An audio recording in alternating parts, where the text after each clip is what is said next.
Sardine Trésor mitondra tsiro amin'ny fiainantsika isan'andro, manolotra anao ny vaovao. Sardine Trésor amin'ilay tiako be. Bonjour. Bonjour. Mitondra antsika amin'ny tontolo andronao. Bonjour. Zioantsika jiaby. Manolotra ho anao ny vaovao.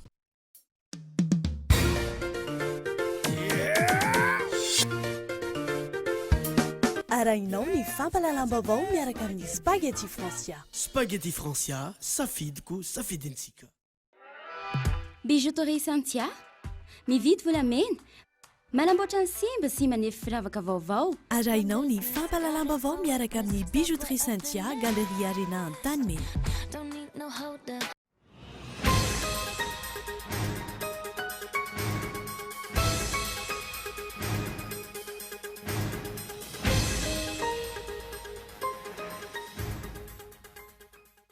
Miverina matetika mbavan'ny tsirairay ny atao hoe fitiavan-tanindrazana. Amin'izao fanamariana ny fahafitopolo taona ny tabataba tamin'ny 20 martsa 1770 izao. Mbola fanontaniana mipetraka nefa ny hoe iza ny tokony hanome ohatra sy hampianatra izany. Ny valin'ireo fanontanian'ireo ao anatin'ny matoan-datsoratra i Boaza Razanatsoa. Niakatra 700 ariary indray ny litatry ny lasantsy ary niakatra 300 ariary ny litatry ny gazole ho an'ity volana avril ity. Hatreto mitoy ny fiakaran'ny vidin'ny lasantsy na misy aza ny fahazoany ny sandam-bola malagasy ainy sy ny fidina ny vidin-tsolika eo amin'ny tsena iraisam-pirenena. Tokony fantoka amin'ny asa madinika miatraika amin'ny vantana amin'ny fiainam-bahoaka ny fampiasana ny vola amin'ny Fonds local de développement. Mijanona eo amin'ny fanaraha-maso hatrany ny andraikitry ny solombavam-bahoaka raha ny fanazavana. Voalohany volana aprily no anamariana ny fetin'ny lainga. Niainga tamin'ny fanovana ny calendrier nataon'ny mpanjaka frantsay Charles Fahasivy no niantombohany ny fanamariana io voalohany ny volana aprily io. Any ivelany, 2 andro taoriana moa ny Londres ny dingana rahana ialany amin'ny vondrona Europeana ny alarobia lasa teo, omaly no namoaka ny fepetrany sy ny fepotona tongavana amin'izany i Bruxelles. Ny andindiny izay avy hatrany.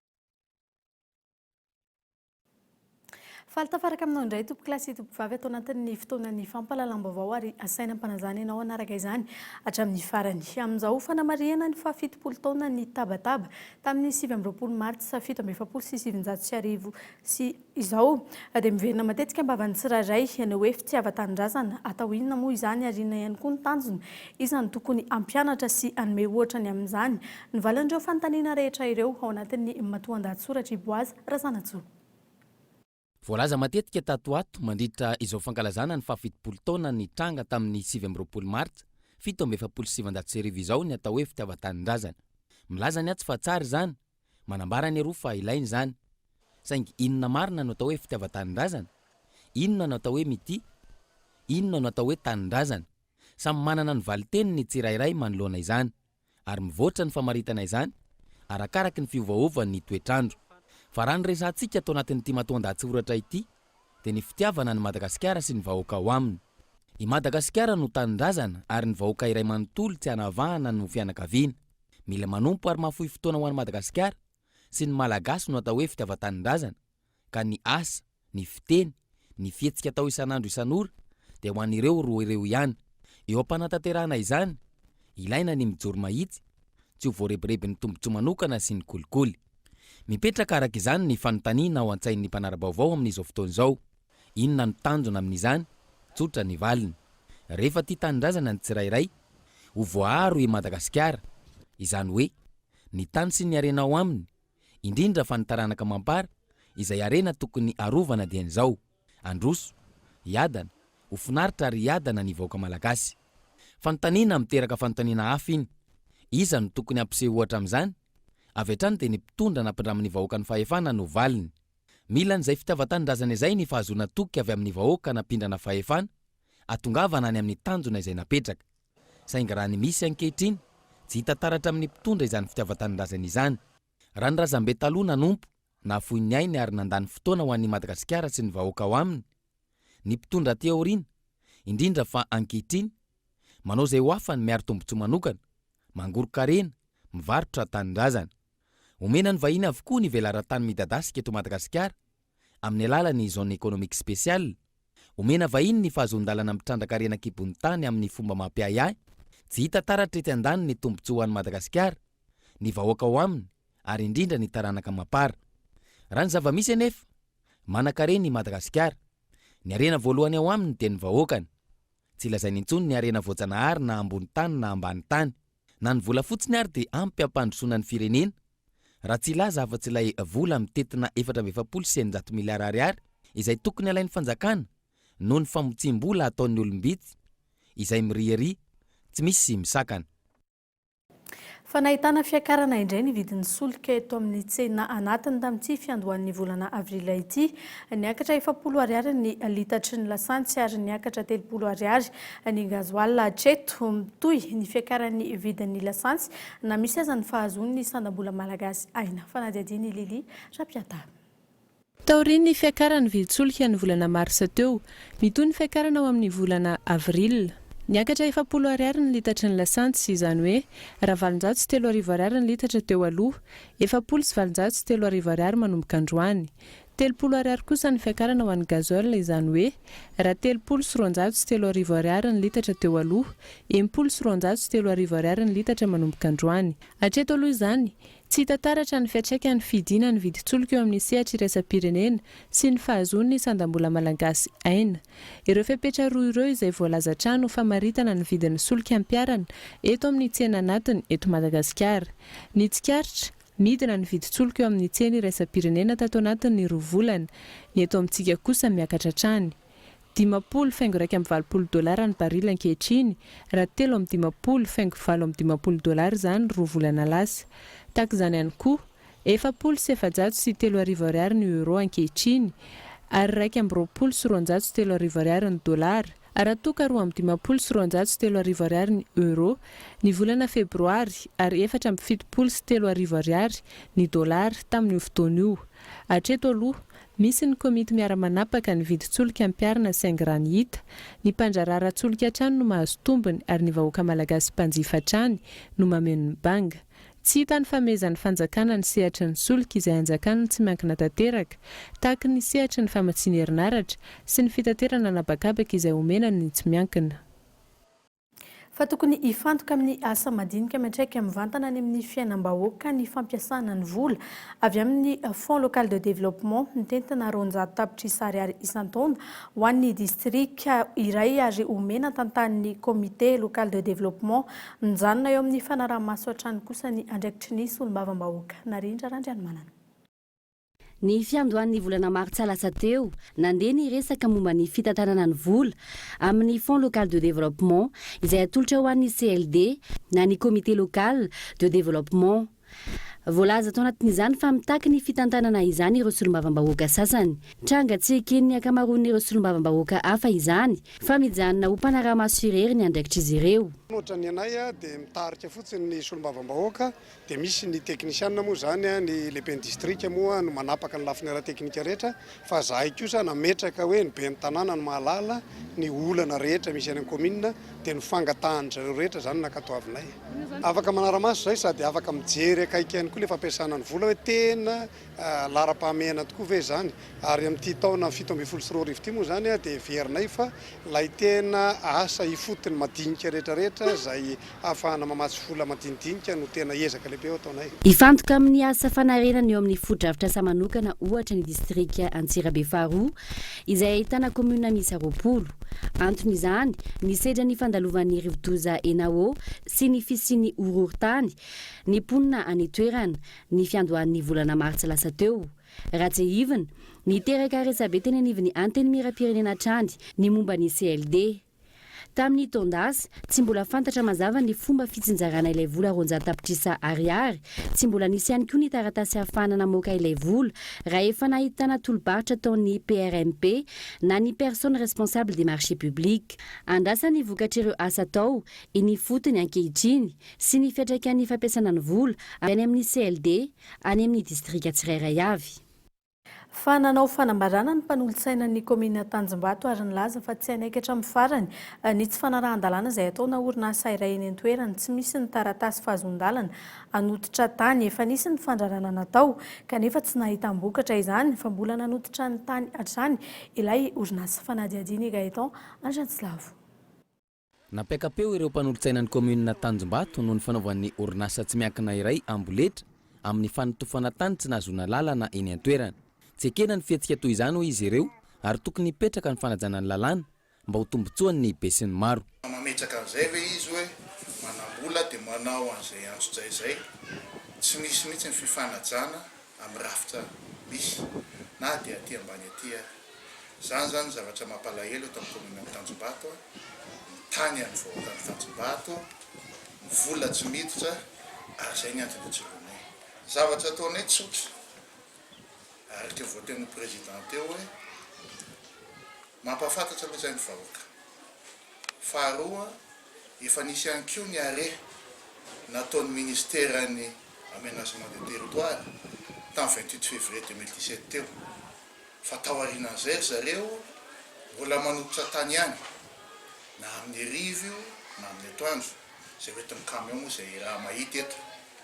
Tsy tokony hisy ambony lalàna ho izy ireo ary tsy ekena ny foarapefy ataon'ny orinasa. Andraikitry ny rehetra no miady amin'ny tsy fanarahan-dalàna mba hitovy zo ny mponina rehetra. Fampandrosoana ny tanàna ny tanjona ary miainga amin'ny fanajana ny lalàna izany raha ny fanazavana. Inona ny zavatra tianay atao dia ny ampanjaka ny rariny sy ny hitsiny eto amin'ny tanàna misy anay. Zay ihany ny anay. Ka zay fahefana rehetra omeny lalàna dia ho ampiasainay avokoa ahafahanay mametraka an'izany rariny sy ny hitsiny eto Tanjombato izany. Fa tena tsy mety aminay mihitsy izany hoe misy olona miopefy. Eritreretinareo fa trano kely 9 mètres carrés angamba dia efa angatahana autorisation andoavana vola ny commune. Maika fa tany remblaiement midadasika be ohatran'io tsy ara-dalàna tompoko ary mampalahelo mahita toe-javatra ohatr'izao.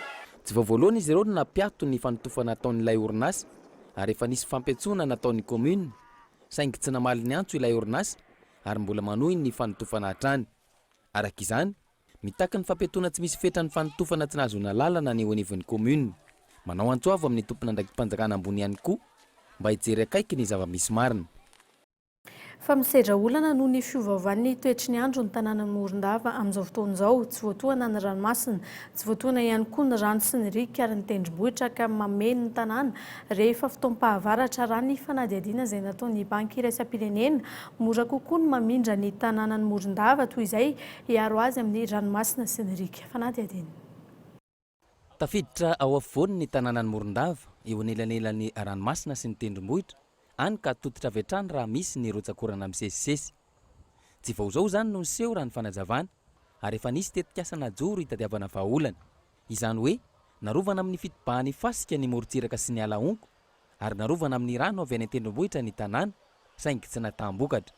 Efa tetikasa efa nisy tany amin'ny taona 10 sy 4 izy io dia niaraka tamin'ny comité régional de développement dia natao izay ilay hoe ampiarahana ny fomba fanaovana azy hoe atao ny aty amin'ny tanety amin'ireo kanala isan-karazany mba tsy handeha makaty le Kabatomena sy Morondava fa izy kanala efa niasa teo aloha dia avy eo manampy ihany koa miezaka miaro amin'ny alalan'ny alakongo dia amin'izay tsy mirona makaty amin'ny ranomasina fa dia manaraka an'ireo kanala ireo. Dia ny vaharoa zany manarakaraka an'izay dia ny fanao fiarovana ny morontsiraka iny amin'ny alalan'ny fitazonana an'ilay fasika sy fitazonana an'ilay alakongo mba tsotsotra ho fasika. Zay zany tena paikady tsy nahapetraka fa izay zavatra izay ngeza be. Efa nisy ihany koa fanadihadiana natao ahafahana mametraka vahaolana maharitra hisorohana ny fiakaran'ny rano. Araka ny tatitra nataon'ny banky iraisam-pirenena taoriany io fanadihadiana natao io, moramora kokoa ny mamindra ny tanàna ny Morondava iray manontolo toy izay hiaro azy amin'ny riaka sy ny ranomasina.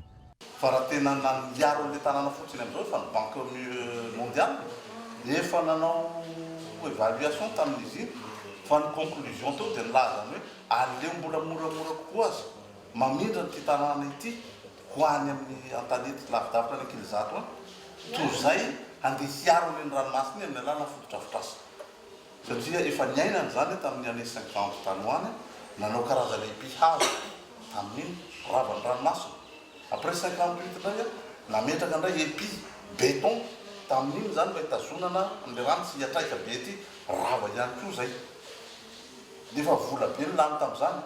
Isan'ireo tanan-dehibe misedra olana amin'ny fiakaran'ny rano ihany koa araka izany ny Morondava. Tanàna lehibe manana ny herijika ahafahany mandroso anefa izy raha tsy ilaza fa tsy ny fananany morontsiraka sy ny allée des baobab izay mahasarika mpizahatany maro isan-taona. Tsy fanekena ny fanadiovana atao ny mpianatra eny amin'ny cité no antony mampisy korotana eny amin'ny université tahaka ny zava-misy ao Mahajanga amin'izao fotoana izao. Etsakila nefa misy ny rafitra manokana napetraka CEE na ny conseil consultatif des étudiants saingy tsy manaiky izany ireo mpianatra hatreto. Fanadiadiny Mikael Ramarla. Tsy manaiky ny CCE na ny conseil consultatif des étudiants ireo mpianatra ao amin'ny université ny Mahajanga manoloana ny assainissement amin'ny tranon'ny mpianatra ataon'ny tompon'andraikitry ny université any atoerana raha ny fanazavana. Amin'izao aloha mbola nianatra le anasataka hoe l'enseignement sans l'administration universitaire androany. Dia tena mbola indrindra fa nianatra ny zavatra eto amin'izao zany le mpianatra le toran'le CCE. Fikambanan'ny filoha 7 manerana ny faritra sy délégué pédagogique no mamaritra ny CCE raha ny fanadihadiana. Hatreto miteraka olana trano ny fiadiana tranon'ny mpianatra toy izao. Raha tsy aivina, efa nisy ny fanamboarana ny fotodrafitrasa ho an'ny mpianatra tamin'ny fitondrana teteza mita izay nataon'ny Prime Ministre lefitra Ajo Andrianarivelo, saingy milaza trano ny tompon'andraikitra fa tsy ampy ny fotodrafitrasa ho an'ny mpianatra ny université raha ny fanazavan'ny filohan'ny université. Bon, ny raiky universitaire ny Madagasikara ty ampy taona infrastructure satria Majunga rery ny tena marina. Surtout l'infrastructure logement mpianatra. Commission de logement da amin'andizy fa tamin'izay tamin'ny herintaona tsisy commission de logement. Ka io misy tokony olona mpianatra taloha le mpanao grevy taloha, iny tsy manaiky an'io. Fa misy tokony mpianatra le fa zatra ny grevy tana taloha, ny mbola manakotany dia teniko foana zay zavatra zay. Araka izany, ireo efa nitokony hatr'izay ihany no tsy manaiky izao fandaminana ataon'ny tompon'andraikitra izao raha ny fanazavana. Manampy izany olana izany ihany koa ny fizirizirian'ireo mpianatra na vitan'ny fianarana ao amin'ny tranon'ny mpianatra. Misy ny trano fonenana, anjaran'ny tompon'andraikitra ankehitriny no manohy ny ezaka efa natomboka tamin'ny teteza mita.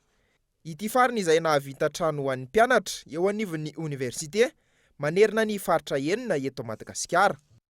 Amin'ny trangam-piarahamonina kosa indray omba misy sady 10 sy 700 no lasan'ny dahalo ary olona 8 no namony ainy tao anatin'ny iray volana tany amin'ny distrika Namparafaravola. Mena ao anatin'ny tahotra sy ny tebiteby ny mponina tahaka ny tranga izay faheno manerana ny nosy dia manao andiana ary mirongo fitaovam-piadiana mahery vaika ireo dahalo manafika ny vala hoy ny solombavam-bahoaka voafidy tany an-toerana. Fanadiadina. Tsy nany amin'ny faritra atsimona ny faritra andrefana ihany no andrenesana fanafiana amin'ny tapiadina sy famoizana ain'olona vokatra izany. Manerana ny nosy zany ankehitriny ary mitombo tato anatin'ny roa taona farany. Ho an'ny distrika Namparafaravola manokana, misy sady 700 ny omby lasan'ny dahalo nandritra ny volana martsa lasa teo ary misy 9 ireo namoiny ainy. Ny mahatonga le hoe misy olona maty dia ohatra tamin'ny le 15 mars dia nisy teo momby 200 teo eo ny very ary dahalo misy 720 ny dahalo nanafika ary 320 ny fitaovam-piadiana izay any an-tanan-dalo ary ny olona maty tamin'izay dia 3 miisa 3 izany hoe tiako tongavana amin'izay mirongatra dia mirongatra ny resaka tsy fandriampahalemana ary tena fa hitovy ny tany afaritra tsy mihitsy mihitatra tia amin'ny distrika any amin'ny distrika Namparafaravola ka dia eo ny tokony andraisan'ny fitondram-panjakana indrindrandrindra mpitandro filaminana andraikitra aingana mba hitandrovana amindreo alatromby ireo fa dia mirongatra ny resaka alatromby. Efa maro ny fitarainana sy ny antsoavina tao tamin'ny mpitondra fanjakana. Hatreto anefa raha ny fanazavana tsy mbola nisy valiny ary tsy misy fiovana. tsy mahomby ny opération natao hoe nisy olo-mavombahoaka voafidy tany ambato finandrahana. Ankoatr'izay, lasa enta mavesatra ho an'ny vahoaka ny mpitany filaminana noho izy ireo iantoana sakafo sy omeny indamnité kanefa ny tany tsy milamina. Eta mavesatra ho an'ny vahoaka le izy satria etoanareo mena indamnité reo mena sakafo reo mena antsistry fa mandritry ny maha eo azy amin'ny fotoana izay maha eo azy aloha na 10 andro na tapa-bolana na herinandro dia mba milamina kanefa ny entana mavesatra tsy misy ny filaminana fa dia mbola manao antsoavy indray mandeha amin'ny fitondrana sa ho maty solom-bavombahoaka na mbaty finandrana solom-bavombahoaka Madagasikara voafidy tao hoe jereo akaiky ity fandriampahalemana ity fa io no mahatonga ny tony hoe fitsaram-bahoaka manjary tena endrika ratsy sy maloto ho ny fitondrana ankehitriny zany tsy fahafikezany ny fandriam-pahalemana zany ary mahatonga ny fanontaniana hoe mbola misy fitondrana ve mbola misy ve ny fitondrana mba miahy ny vahoaka sy miahy ny fananany miahy ny vahoaka. Ny tsy fandraisana ndraikitra manoloana ny tranga mampijaly ny vahoaka no mahatonga ny fitsaram-bahoaka miamahazo vahana eto amintsika ankoatra ny tsy fahatokisana intsony ny mpitany filaminana sy ny fitsarana. Maro tamin'ireo fiarahamonim-pirenena eto amintsika no efa nanao antsoavo manoloana ny fanafian-dahalo sy ny famonoana olona ataon'ireo mpanao asa ratsy. Tsy voahaja ny zo maha olona, ny zo afaka miaina ao anaty filaminana, lavitry ny tebiteby sy ny tahotra ny anivon'ny fiarahamonina hoy izy ireo. Tsy afaka miary ny mponina ary izay kely eo am-pelantanana no arenana nandritra ny taona maro, lasa ny dahalo ao anatin'ny ora vitsy. Fa lehilahy iray mpisandoka ho polisy no sarin'ny tompon'andraikitra sy ireo mpivarotra eny amin'ny fasan'ny karana ny atoandro teo. Nisoloky ho inspecteur de police io lehilahy io ary nilaza fa zanaka komisera. Nisoloky vola 10,000 sy 2 hetsy ariary tao amin'ny coopérative mampitohy eny Antananarivo sy Fort-Dauphin ihany koa izy saingy tsy mbola tratra androany. Nisy ny fanararota-pahefana nataony tamin'ny mpivarotra mandehandeha iraika nahatonga ny korotana tany an-toerana. Saika niara-ny fitsaram-bahoaka ilay lehilahy noho izy nikastanana saingy noho ny fisian'ireo mpikambana ao anivon'ny KMSF nentina tao amin'ny bureau polisy izy ary teo no nahitana fampisandoka arahoara ny fanampanazavana nanatry maso. Nanao vansa 100,000 zany tamin'ny tapakila famandria toerana zany zay zavatra zay. Dia rehefa tonga ny marainan'ny zoma dia niantso polisy lery dia tao amin'ny polisy tao. Resaka tao amin'ny polisy tao tsy fantatrinay moa zany zay fandehany tao na inona sinina fa inspecteur zany ny fisandohany tao amin'ny polisy tao e. Dia le polisy tao polisy tao zany ambany grade fahalalako anazy zany tsy fantatro zany tsy mahalala gradena polisy satria za tsy polisy olona tsotra tsy fantatro zay fandehany grade ihany. Dia nanao razomary zareo tao hoe nandoa vola zany dia aloha 750,000 le 100,000 zay le fandeha le sera satria noho le resaka hoe retardement le satria tara fidirana amin'ny poste taona izy ary mbola niteny isanana mafy ary izy tamin'ny manokana hoe raha za tsy tafiditra birao amin'ny latsinainy amin'ny latsinainy zao dia ataoko miantoka etoanareo ny fidirako sy ny dépensako lany rehetrarehetra tany ohatrohatr'izany le izy. Dia nitoy zany sainina le ry zany tondray le sainina rehefa eo niadivatra tany amin'ny niady vavidy torche dia niadivatra tany amin'ny bois-kely zany izy dia tsy ny afangaroy pile ozy izy le ry le torche amin'ny adivatra tsy nety le bois-kely pile lafo agalany ray amin'le pile 5,000 fa tsy mety zava torche fotsiny vidin'le zavatra tsy fantatro zay adivatra fanarahany tany satria tsy hitako maso le izy. Dia nifelany le ry le bois-kely sady narankapoka ceinture mbola mena seny tamin'izany pistolet zany. Pistolet vita gasy, non, pistolet plastique, bascule lao, plastique. Ohatr'izany zany le sera tao. Dia nitaraina le mamany fa ahoana ny zanako ny felana dia nitaraina teny amin'ny polisy. Dia teny amin'ny polisy amizay nitaraina dia le ry rehefa nitaraina tao izy milaza manko rehefa felana za zanaka komisera zany tsy azo lahy tao ahoana tsy atao ahoana blablabla. Dia nandeha teny dia teny izy teny amin'ny polisy teny dia mitazona mbola mitazona le ceinture ary izy teo. Lafiny sosialy miatra manomboka androany ny tsy fahazahoana mampiasa ny sachet plastique latsaka ny 10 micron intsony araka ny didim-panjakana efa nivoaka ny volana febroary lasa teo. Miatra manomboka androany ihany koa ny sazy mifanaraka amin'izay raha ny fanazavan'ny tompon'andraikitra isan'ny andrasana. Manoloana izany ny fepetra raisina isorohana ny karazana sachet latsaka ny 10 micron sy ny famokarana azy, ny fanaraha-maso sy ny fampiarana ny lalàna amin'ireo mandika izany na ho an'ny mpivarotra na ho an'ny mpamokatra. Inona ihany koa no asolo izany ho an'ny entana tsy voatery ilana sachet plastique avidiana 400 ariary na 500 ariary.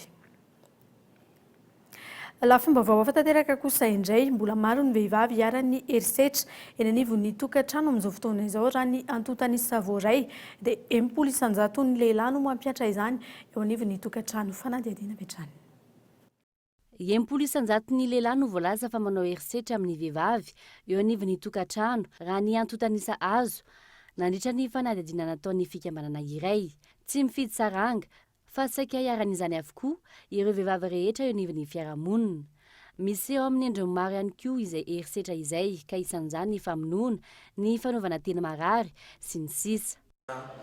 Mieritreritra tsika hoe any amin'ny tokantrano sahirana ny tena misy izy kanefa misy zany tokantrano tsy sahirana manana ny maizy azy manan-katao tsara kanefa misy an'izay herisetra izay ny fomba isehoany fotsiny angano tsy mitovy ohatra hoe tsy dia mamono resaka ara-batana loatra ohatra fa ny teny marary hoe ianao ara tsy miasa izao ara atao amin'ny vady iny koa efa mieritretra iny dia eo ihany koa ny fandaozana ny tokantrano izay misy na eny amin'ny ataontsika hoe sarangany fiarahamonina sahirana na eny amin'ny atao hoe manan-katao.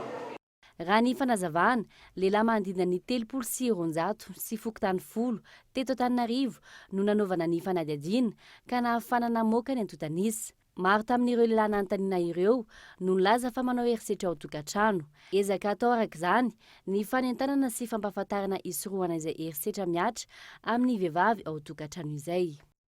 Mikasika ny fandarana rainao eto amin'ny fahitalavitra kosa dia mikasika ny aretina lefa kozatra no ampahafantarana anao anatin'ny fandarana Alalino Rampitso tao anatin'ny 7 taona no tsy nahitana poliovirus teto Madagasikara ary manana ny ndraikiny tsirairay eo amin'ny fiarahamonina manoloana izany navy ireo sakana adriana ihany koa no antony anohizana izany nanovokatra ho an'ny ankizy ary ao ary ny sombitsombony ao anatin'izay fanadihadiana ao anatin'ny Alalino izay.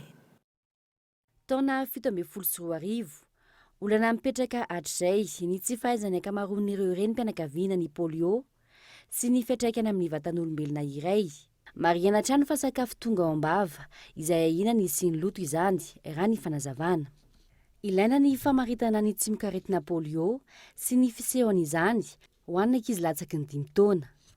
Zavatra tete iny amin'ny vava iny. Donc zany iny vaccine virus hita iny zany iny tsy makarary akory iny. Fa ny tena atahorana dia ny poliovirus sauvage izay mahatonga ny poliomyélite na ny lefakozatra. Ny poliovirus sauvage farany teto Madagasikara tamin'ny 1997 ny nahitana anazy farany teto Madagasikara. Ny fisehoan'ny aretina polio amin'ny zaza aloha dia ny voalohany indrindra malemy tampoka. Malemy tampoka izay mety tsy afaka mitsangana izy, malemy daholo ny vatany iray manontolo. Dia ankoatran'izay misy ny fiakaran'ny hafanana zany. Io fahalemena tampoka io no mitondra le takaitra izay entin'ilay zaza raha mbola velona izy mandramata. Rampitso amin'ny 7 ariva moa no anarahanao ny fandarana Alalino amin'ny kolotsaina kosa indray iray voalohan'ny volana Aprily fetin'ny lainga kolotsaina vahiny iray hafa indray toy ny fetin'ny mpifankatia sy ny Halloween izay nampidirina teto Madagasikara ara-tantara ny mpanjaka Charles Fahasivy no nanova ny almanaka na ny calendrier niteraka izany fanadihadiana narindra Randrianomanana. Voalohan'ny volana Aprily izay antsonina amin'ny teny vahiny hoe poisson d'avril. Any ivelany ny fametrahana trondro ao an-damosiny olona iray no atao mandritra ny fotoana io. Manaraka izay ihany ny fotoana ahafahan'ny tsirairay mandaingy na mamitaka olona iray eo anivon'ny fiarahamonina. Kolotsaina izay nampita teto Madagasikara ary maro ireo samy manao sangy mahery rehefa migadina ny voalohan'ny volana Aprily. Natsony namako tao an-trano dia natsony andao nasa fiara eny amina toerana filalaovana baolina izay. Dia rehefa natsony tonga teny dia tena andalana zany reseny lahatra be hoe azo vola sotra izay. Rehefa tena tonga teny nefa za dia tsy fantatro inona marina ilay zavatra atao. Rehefa tonga teny dia aiza ilay fiara ho sasana aika tsisy ninona fa toizy vao teny aika 1er avril ilay andro. Dia izay tena tadidiko nanamarika an'ilay 1er avril. Gaga be ao iny ty vao maraina amin'ny 5 ve za dia atsony aty an-trano hoe andeha hanasa fiara dia tena gaga zany tamin'izay. Za aloha tsy nambola nanao loatra zany mbola tsy nanao loatra. Ny fihetsepon'ny olona manko samy manana ny azy. Mety raha olona tsy matsindry fo dia mety hamely anao izy ohatra na mety anao zavatra faminao dia tsy tsara zany manandeza. Tantara iray izay efa samy nisy niana avokoa ny ohatra iray nandalovany heriniana iny. Tsana iray izay tahaka ny fisian'ny fetin'ny mpifankatia izay efa nanana ny toerany tanteraka teto Madagasikara izany hatrizay. Eo amin'ny ara-tantara, tafiditra tanteraka amin'ny fanovana ny almanakana ny calendrier izany raha ny fanazavan'ny mpampianatra mpikaroka iray. Ny 1er avril tsy ho taom-baovao tsony fa novaina ho 1er janvier. Azonareo? Ka ny olona vao nankalaza an'le 1er avril zay novany Charles IX 1er janvier dia nataon'olona mandainga hoe tsy izy tsony rangaha le 1er avril inona fa nainga zany fa ny 1er janvier no izy zay nahaterahany hoe 1er avril hoe poisson d'avril. Amintsika malagasy zay mahafinaritra anahy mihitsy fa io zany ny fotoana fankalazana ny taom-baovaontsika zany fa ny frantsay no nanova Charles IX nanova ny avril ho lasa janvier ny taom-baovao. Ny 7 aogositra 1480 i Charles fahasivy izany no namadika ny taom-baovao ho voalohan'ny volana janoary. Na ny fiandohan'ny volana aprily aza no nanomboka miova sy mihatsara ny toetry ny andro izay vanim-potoana antsoina hoe printemps. Ny voalohan'ny volana janoary 1780 no niatra izany ka natonga ny calendrier grégorien izay anaran'ny Papa Grégoire faha-13. Papa nanomboka ny taona 1770 ka hatramin'ny taona 1780. Mifanandrifa amin'ny fankalazana ny fety ny lainga izay ihany koa ny fankalazana ny taom-baovao malagasy tamin'ny tsy herinandro ity ho an'ireto mpianatra nandalina ny teny malagasy ireto. Anaraka dokam-barotra vetivety isika mialoha ny jirana ao anatin'ny vaovao ara-panatanjahantena sy ara-kolotsaina.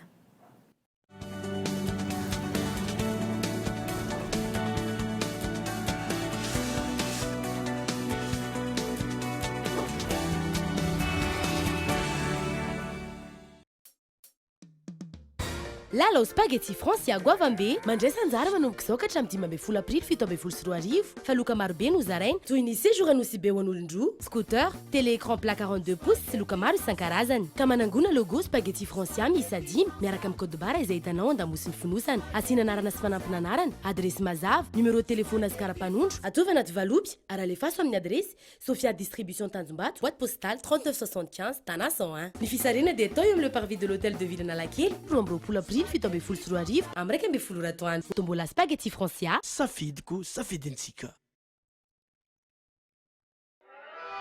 Bijouterie Santia mividy volamena manamboatra ny simba sy manefy firavaka vaovao na volamena na volafotsy manomboka amin'ny 1 alina ariary ny firavaka.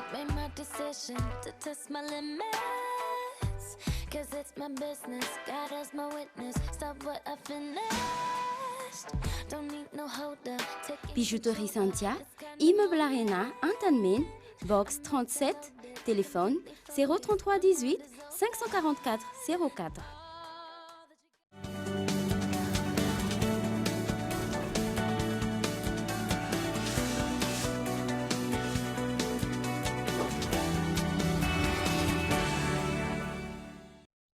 Ny vaovao ny kolotsaina malagasy kosa indray no anoisantsika ny fampahalalam-baovao kolotsaina Betsileo fampiasa sy fahita amin'ny andavanandro ny sokela lahateny entina hampitana hafatra na hevitra ny atao hoe sokela ny faritra Matsiatra ambony no tena ahitana azy saingy tsy fantatra ny zanaky ny faritra indrindra ny zanaka ampelezana io kolotsaina io. Fanadihadiany Lili Rapiata.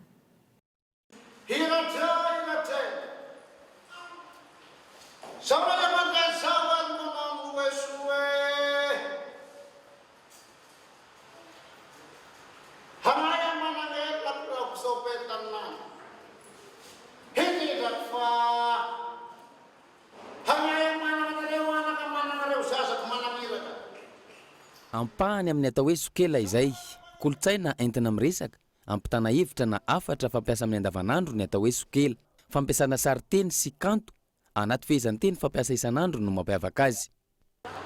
Rehefa manao sokela moa zany rehefa hiresaka zany dia tsy maintsy manao ny azafady dia iny arakaraka le olona zay manao an'le resaka fa ny haingony misy manao azafady raha fa zay ny sasany dia ny sasany kosa miteny ataontsika hoe miteny kalita maromaro izy fa en fin de compte zany izy endrika tononkalo kanto ny anaovanan'io sokela io endrika kanto rehefa manao sokelany dia zany dia misy haingony ohatra raha izao ohatra hoe mesa lava sy mesa fisaka sy asay marangithy makalaza sy makasitaka dia samy hotahina Andriamanitra fisaorana so izay afaka atsorana zavatra tena koe misaoran'Andriamanitra tsika rehetrarehetra vita fa asianan'izay haingony zay zany le izy. Kalita dia haingo teny ampiasaina anaty fehezany teny na amin'ny famangina na amin'ny fampidinian'ny mpianakavy no ampiasaina ny sokela. Ny kabary kosa ho an'ny kolotsaina Betsileo etsika ara-panjakana no ampiasana azy. Ny mampiavaka ny sokela amin'ny kabary zany dia misy an'ilay atao hoe kaplita any anatin'io sokela io. Any amin'ny faritra ny Betsileo zany ny tena marina ny atao hoe kabary dia somary zavatra miendrika didy. Fa ny sokela zany dia tena hoe tsisy didy ao, tsisy pression ao fa tena hoe fifanakalozana, fifampiresahana. Fa raha vao hoe miresaka hoe kabary any Mahatsatra ambony dia sahala hoe misy ohatra hoe sanatria misy problème, misy fifanolanana dia hiboahana kabary na ohatra koa hoe any amin'ny fahafatesana ilay izy dia kabariana ny mombamomba n'iny olo iny zavatra tsy maintsy atao. Nanatotosa faninanana sokela ny fikambanan'ny vehivavy avy any amin'ny faritra Mahatsatra ambony. Mbola maro niteraka avy any amin'ny faritra io tsy mahafantatra ny fisian'io kolotsaina iray mampiavaka ny faritra io ary zay no antony nanatanterahana ny faninanana.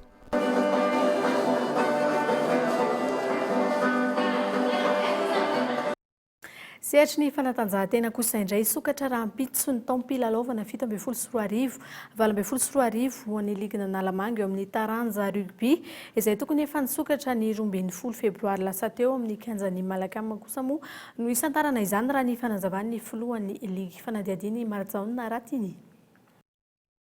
Sehatra goavana no etsy amin'ny kianjan'ny Malakama etsy Tanimena ho amin'ny rahampitso alady eo amin'ny tontolon'ny baolina lavalava izay anokafana ny toam-pilalaovana ho an'ny ligina Nalamanga amin'ny titona 17 sy 20 sy 18 sy 20 ity. Tao aoriany nandraisan'ny Ravelojona Andry izay olany ho filohan'ny ligina Nalamanga dia nametraka sy nanorotsorotra tao anatiny izany fa hitondra ainga avao indray ao anatin'ity fitantanana ny ligina Nalamanga ity ny tenany. Dia amin'ny filohan'ny ligina Nalamanga ny tena dia tompona andraikitra feno zany ny ligina Nalamanga fampandehanana ny tompon-daka championnat régional eto amin'ny faritra Nalamanga izay hanomboka rapitso ny première journée zany. Dia hitantsika eo Malakama sady zava-baovao indray satria iverina eo Malakama indray tsika raha efa 5 taona tsy teo dia nisy moa ny fampiresahana tamin'ny tompona andraikitry ny kianja tao Antamena stade cheminot zany dia lamina soma tsara. Dia amin'ny fifaliana ny ilazana ny mpakafy rehetra sy mpity ny baolina lavalava fa isokatra rapitso ny kianjan'ny Malakama Antamena. Dia andeha ny lalao zany tsy misy tsony ny olana fa afaka manatrika lalao tsara tsika dia ny fandaharam-potoana amin'izany amin'ny valora maraina ny VTMA eo amin'ny AS Cheminot, ny amin'ny folora ny 15 family vondrona eo amin'ny 3FB ao amin'ny fahasalamana zany, amin'ny 12 folora ny TFA anaty azo eo amin'ny FTM Manjakaray dia amin'ny rora sasany tamin'ny Manosbe eo amin'ny RC. Dia tongava maro fa tsy diso fanantenany tsika fa hita tena lalao tsara. Zava-baovao koa no hitantsika ao anatin'izay dia fampandrosoana ny tontolo rugby indrindra eto amin'ny faritra Nalamanga antanitsika dia manantena fahatongavantsika maro. Mazava izay fa rehefa nilefitra teo anatrehan'ny ligina Nalamanga ny fédération dia miroso kelikely any amin'ny fampandrosoana marina ity tontolon'ny lavalava ity ny fianakaviam-bean'ny ligy amin'izao fotoana izao ary ametraka rafi-pitantanana mazava izy ireo araka ny nambaran'ny Ravelojona Andry teo dia ao anatin'ireo sangany eto Madagasikara no andray anjara feno amin'ny fisantarana ny toam-pilalaovana 17 sy 20. Eo amin'ny baolina kitra kosa indray sambany teo amin'ny tantarany ady famaranana ny Coupe de la Ligue no ivoaka ao an'ny Paris sy ny manodidina azy ny niatrehana izany lalao famaranana izany izay nifanatrehan'ny PSG sy Monaco androany atao amin'ny Parc OL. Ity ihany koa no kion-dalana hanova ny taom-pilalaovana ho an'ny Rodota Fanadiadiana.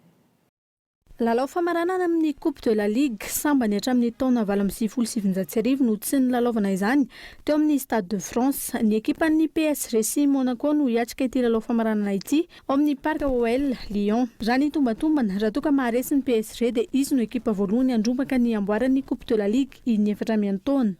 Ny Olympique de Marseille sy ny PSG hatreto no manana isa mitovy izay samy nahazo fandresena in-telo ny fanesy. Indroa kosa ny PSG sy ny Monaco no efa nifanandrina tamin'ny lalao famaranana iadiana ny Coupe de France. Favaky ny ady eo amin'ny Michel Platini sy ny fitantanana ny Fédération iraisam-pirenena momba ny baolina kitra. Eritaona taorian'ny fahanginany no ampangain'ny Platini ho tia tena sy tompon'antoka tamin'ny fisoparana azy ny filohan'ny FIFA. Fanadidiny. Taoriny nampiatoana tanteraka ny Michel Platini eo amin'ny sehatry ny fikirakirana baolina kitra sy taoriny ny volana May 2024. Ny alakamisy lasa teo indray, izany hoe eritaona tatsy aoriana no nivoaka. Tamin'ny fahanginana izy ary nilaza fa ny mpitantana ny teo anivon'ny FIFA no nisompatra azy. Nambarany Michel Platini filohan'ny UEFA teo aloha fa tia tena i Sepp Blatter filohan'ny FIFA ary te hijanona mandrapahafatiny eo amin'ny fitantanana ity Fédération iraisam-pirenena ny baolina kitra ity. Nambarany ihany koa fa nataony fitaovana ny rafitra rehetra ao amin'ny FIFA ary nitambazana vola ny Fédération nasionaly anaraka izay tian'ny mpitantana ny FIFA atao sy azon'izy ireo fahefana bebe kokoa. Vaky araka izany ny ady eo amin'ny rotonta raha tsy ahivina natsahatra tanteraka tsy kirakira ny resaka baolina kitra eo amin'ny sehatra iraisam-pirenena intsony i Michel Platini izay voalaza fa nandoha ray faingo valo tapitrisa euro tsy nisy taratasy izy tamin'ny taona 2014 nisahanana ny andraikitry ny mpanontsaina ny Sepp Blatter. Amaranantsika ny fampalalam-baovao any androany roa andro taoriny namoahany Londres ny dingana arahany ialany ao amin'ny vondrona Europeana ny alarobia lasa teo omaly no namoaka ny fepetrany sy ny fepitoana hatongavana amin'izany i Bruxelles. Fanadihadiana eo amin'ny sariny France 24. Taoriny fiatombohan'ny tondrozotra ialany Angletera ao amin'ny vondrona Europeana ny alarobia 20 martsa lasa teo. Namoaka ny fepetrany ihany koa ny vondrona Europeana omaly araka ny voalaza ao amin'ny tetikasa fandresendahatra izay nampahafantatra ny filohan'ny filakevitra Europeana Donald Tusk. Andrasana ny fivoaran'ny fifanarahana mahakasika ny fialany Angletera ao amin'ny vondrona Europeana vao afaka miresaka ny momba ny fifandraisana amin'ny Londres na dia azo atomboka mialohan'ny fialany ao anatin'ny vondrona aza izany.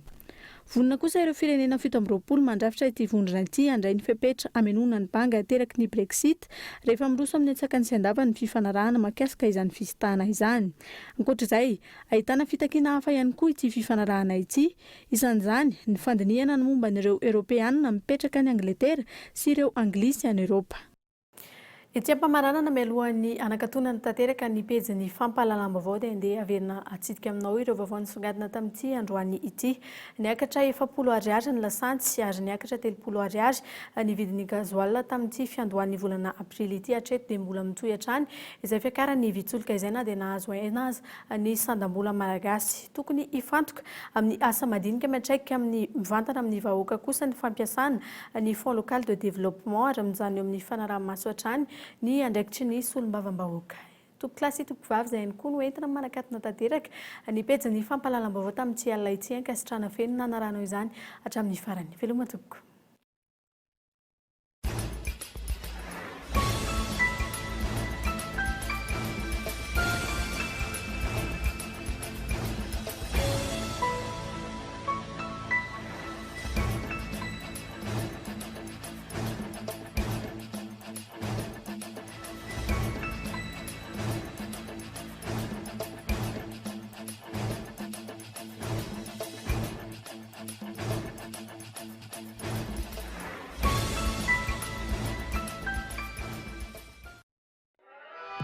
Bijouterie Santia, mividy volamena, manamboatra ny simba sy manefy firavaka vaovao. Bijouterie Santia, Galeria Arena Antanimena, nanolotra anao teo ny vaovao.